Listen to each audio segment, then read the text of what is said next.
welcome to the final edition of the Poke Report. I'm Zach Berger. And I'm Peyton Schmidt, and this week we are inside of the Alumni Center. We've had some pretty big news take place this past week, Zach, and things are looking bright. Oh yeah, it's been an interesting week, an exciting week, and just so much building here in Stillwater, especially with a new coach for OSU. That's right, Zach. And our very own Luke Mazza is going to break down that coaching hire.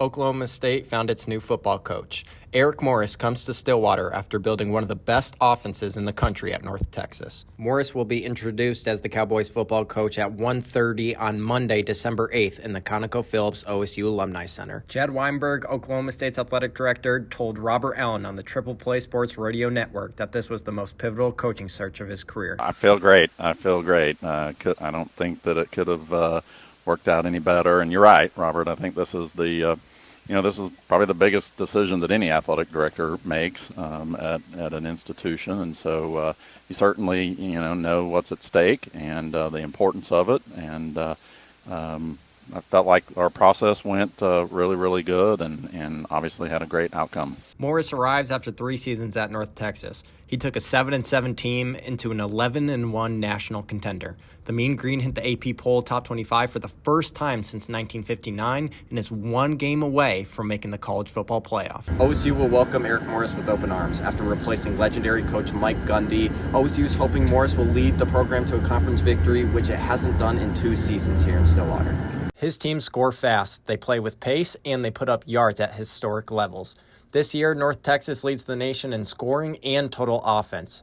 Morris produced a top 10 offense in 10 of the past 13 seasons as a head coach or coordinator. The Cowboys bet on an offensive innovator who builds quarterbacks, builds rosters, and builds momentum. And Eric Morris now brings that vision to Stillwater. When it comes to quarterbacks, Morris's track record stands out. He coached and developed Patrick Mahomes, Baker Mayfield, Cam Ward, and now Drew Mestemaker. Now Oklahoma State fans wait to see if Mestemaker becomes a package deal, if his rise under Morris keeps them together in Stillwater or sparks a chase from programs looking to pull him away. Before North Texas, Morris claimed 2 conference titles. He reached the FCS playoffs twice and finished top 3 nationally in scoring in back-to-back seasons. At Texas Tech, Morris led an offense that averaged more than 560 yards per game in 2016.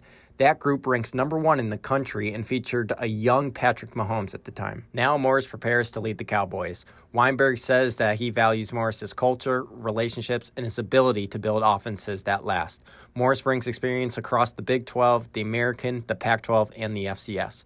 Morris arrives with his wife Maggie and their sons Jack and George. He steps into a program looking for speed, creativity, and development. Thanks to that, Luke. The Cowboys are looking to begin a new era and hopefully make some history. And hey, Peyton, that new era might be starting right here in the Alumni Center coming up on Monday. Eric Morris going to have a little intro thing. Fans get to come meet him and see him right here where we're standing. That's right, and not only are they making some history, Cowboy basketball is also making some history, and they are currently 8-0 so far in the season. Yeah, it's been electric, but hey, they had a close matchup on Wednesday. Our very own Kennedy Brock shows their matchup against Sam Houston and how they look to keep the winning streak alive. Inside Gallagher-Iba Arena, Oklahoma State brought the energy early. The Cowboys pushed the pace right from the jump, attacking the lane and knocking down shots from deep. OSU's offense stayed hot all night. Senior forward Parsa Falah led the way with 24 points and 7 rebounds, controlling the tempo and creating shots at will.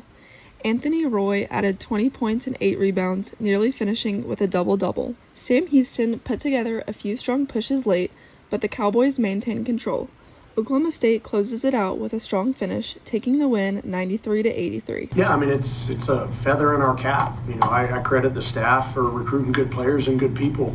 And, I credit the administration and our friends that have helped with NIL and revenue sharing, because we wouldn't have these good players if it wasn't for all those things rolled into one. But yeah, it makes coaching easier, it makes practice easier, and it translates into winning.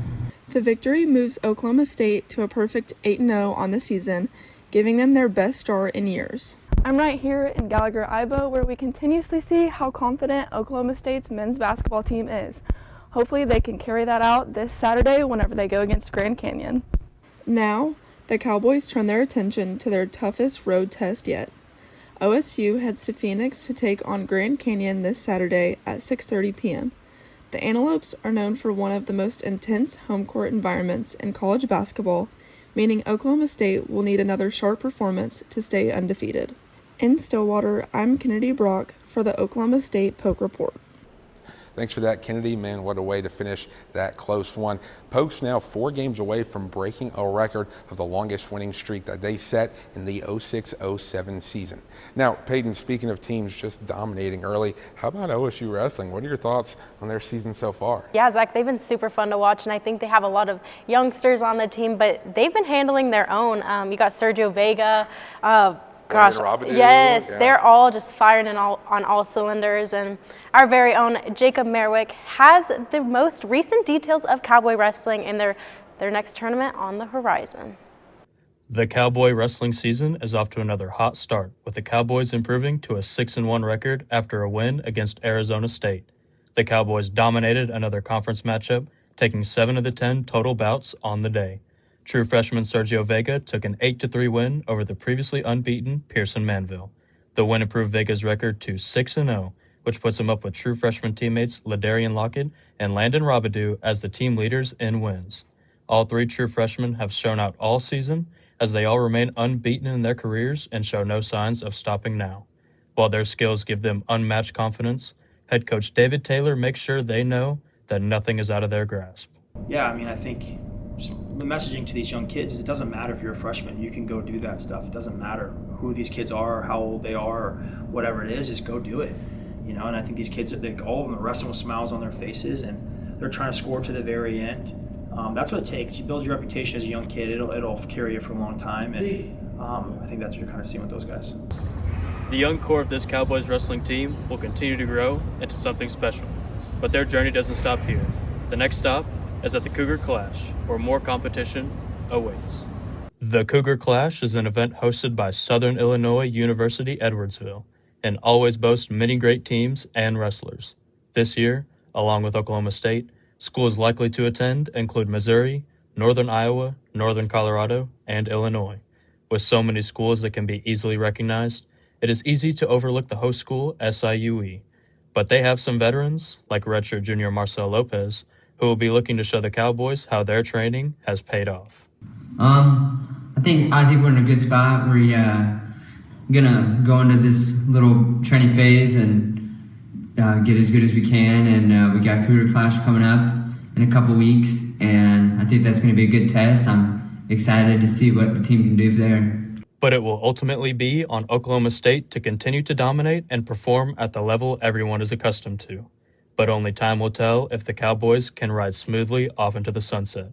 For the Poke Report, I'm Jacob Merrick.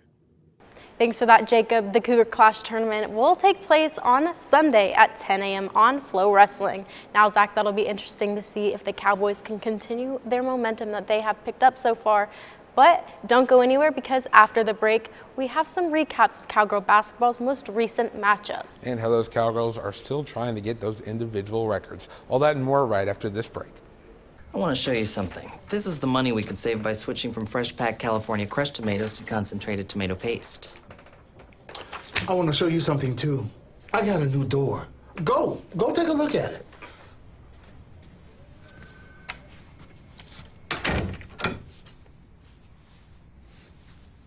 Nobody uses better ingredients than Little Caesars, like fresh-packed California crushed tomatoes.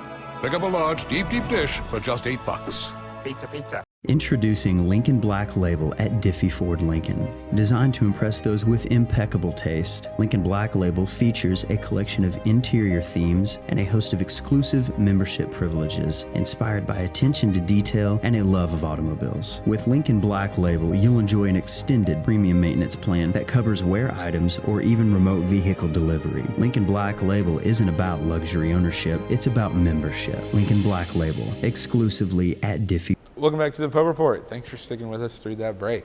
And Zach, GIA has been electric with wrestling and men's basketball, but we cannot forget about women's basketball. Oh yeah, Cowgirls absolutely on a run. Coach Hoyt just got her 150th career win as the Cowgirls head coach.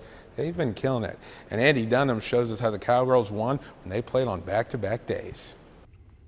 There's really only one word to describe the Oklahoma State women's basketball squad: dominant. However, the Cowgirls had a real test during Thanksgiving week as they traveled to the Cayman Islands for a 2-game set versus Charlotte and Miami. Starting on Friday night, the Cowgirls faced off against an opponent for the first time in program history in the Charlotte 49ers. Oklahoma State started the game up 7-0 and carried that momentum to the end of the first quarter, leading 22-11. Cowgirls led by as many as 18 points in the first half until the end of the second quarter when the 49ers connected with a deep three with 28 seconds left of the first half intermission. Throughout the game, Oklahoma State never gave up its lead despite a few late comeback attempts from Charlotte. 5 Cowgirls notched double figures, including Cole Akot, finishing the game and leading the way with 16 points and 8 rebounds. After the win against Charlotte, the Cowgirls then set their sights on Miami. In that contest, Cowgirls got 2 monumental performances. First from Jaden Wooten with a career-high 26 points, and also a performance from Amari Whiting, who pitched in 23. It was a tale of 2 quarters during the first half of play, with Oklahoma State and Miami combining for 34 points in the first quarter. However, in the second quarter, it was all Miami. The Hurricanes shot a blistering 53% from the field, while Oklahoma State just shot 36% and 1 of 6 from three-point range. With Miami ahead by 9 heading into the halftime break, J.C. Hoyt's squad had to make adjustments to get back into the game. The good thing for the Cowgirls is the second half of the game was headlined by the Jaden Wooten and Amari Whiting show. Wooten and Whiting willed the Cowgirls to a continuous 8-0 run out of the halftime break that was capped off by a Jaden Wooten jumper to put the Cowgirls back on top with 4:55 left in the third quarter. Jaden Wooten and Amari Whiting continued to lead the Cowgirls in the fourth as they took turns answering with buckets down the stretch. Whiting would tally 10 points in the fourth quarter, while Wooten would put up 9 in the final frame.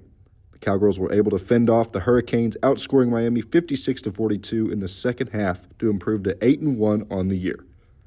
For the Polk Report, I'm Andrew Dunham. Thanks for that, Andy. And hey, speaking of that 150th win, came on Wednesday versus North Texas, 73-55 to improve to 9-1 on the season. And while the Cowgirls are dominating on the court, some of their players are making a name for themselves off of the court. Her name, Staley Hurd. Our very own Madison Queen gives us an inside look of Staley Hurd's legacy so far.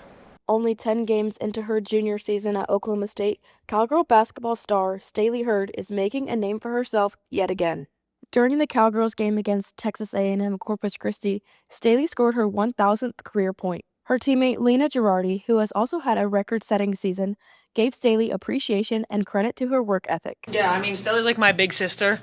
We're extremely close, but like she said, her work ethic, her competitiveness is just insane. When she puts her mind to something, she's going to do it, and I've never really seen anything like that. So it's just really impressive how much she impacts the game. Even if she's not scoring, she's drawing like 7 defenders. So, I mean, she's one of the best players in the country, and it shows every game. For all 3 years that Staley has been at Oklahoma State, she has been an extremely important asset to her team. Cowgirl basketball coach J.C. Hoyt praised Staley for what she has done at Oklahoma State. I mean, I love coaching Staley.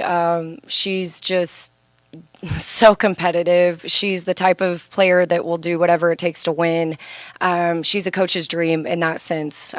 Staley's another one that has really allowed us to coach her really hard this week in particular. And I'm seeing Staley coach her teammates as well.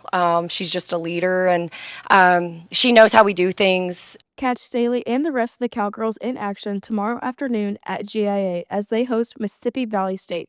For the Polk Report, I'm Madison Queen. Thanks for that, Madison. And a fun fact to leave y'all with, 3 Cowgirls have now reached 1,000 career points. Now, Peyton, next closest one, it's Amari Whiting with 800. So, hey, maybe if you can get it here this season or next. But, hey, don't go anywhere. We're going to take another break. OSU Athletics continuing to get the accolades, this time cross-country coach Dave Smith. And we have our favorite segment, the Pick'ems. We are currently tied, and it's the last one, so stay tuned because it'll for sure be an interesting one. I want to show you something. This is the money we could save by switching from fresh packed California crushed tomatoes to concentrated tomato paste. I want to show you something, too. I got a new door. Go take a look at it.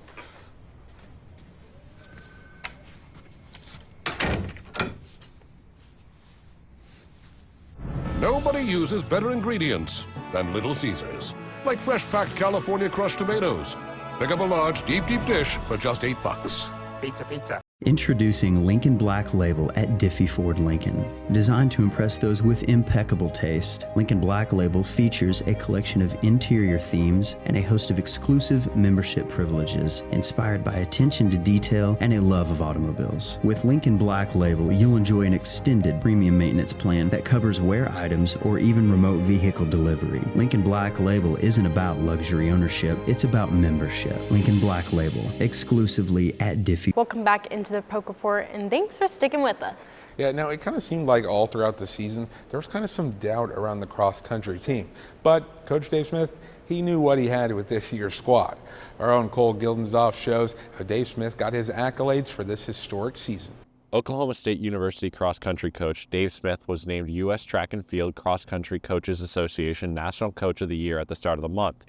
Coach Smith led the Cowboys to the program's 6th national title this year, as well as their 14th Big 12 championship under Smith since 2008. Can't imagine not celebrating with those guys and going back on the bus with them and all the things we're going to get to do now that are the best part of this. So I'm just really glad to be here, and this one feels good. I think they all felt good, but this one feels really good. Coach Smith has led the Cowboys to 5 national titles since he took the helm in 2006. This is the second most titles in the NCAA since he took over. The Cowboys took care of business the whole season, going undefeated. This was all set up by last season falling short at the national championship, which Coach Smith took ownership for.